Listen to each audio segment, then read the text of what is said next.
जब माता सीता का स्वयंवर हुआ था तो बड़े बड़े राजा लोग गए थे उसमें धनुष को उठाने के लिए, परंतु वे धनुष को उठा नहीं पाया था। और यहाँ जनक महाराज जब का देखे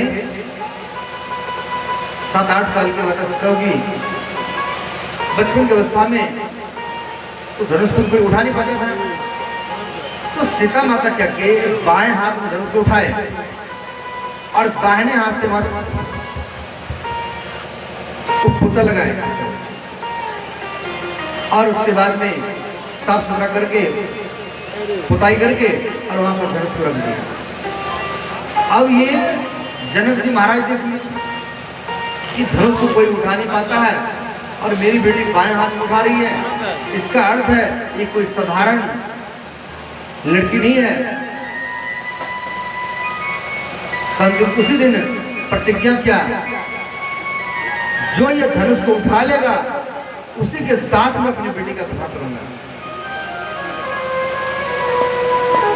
तो यहां नगरजित भी कह रहे हैं, जो ये खूंखार बैल को 9 से देगा, आगे 10 तक आगे पीछे कर देगा, उसके साथ में अपनी बेटी का विवाह करूंगा। अब ध्यान देना श्रोताओं, अब यह भगवान श्री कृष्ण वहां पर आए और भगवान श्री कृष्ण बचपन में गैया चराए थे, नौतनी की कला मालूम था कि खूंखार बैल को नौत दिए और 10 कदम नहीं 100 कदम आगे पीछे कर दिए। अंतिम में नगना जीत की कन्या का नाम सत्या, तो भगवान उनका पानी ग्रहण किए। तो भगवान के 6वां पटानी में सत्या, भगवान श्री कृष्ण को स्तुति करती कन्या का नाम था भद्रा,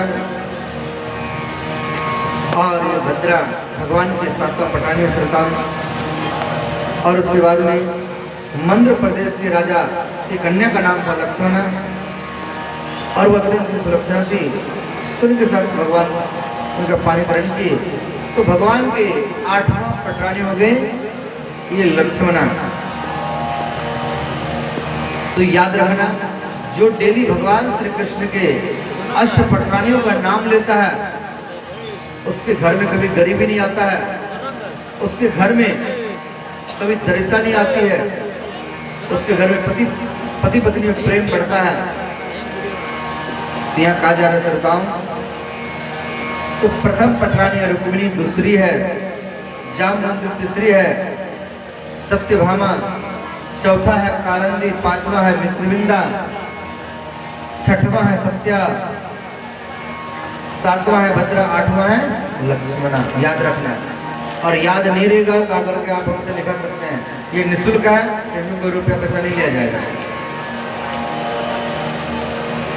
और उसके बाद तो भगवान के वंशजों के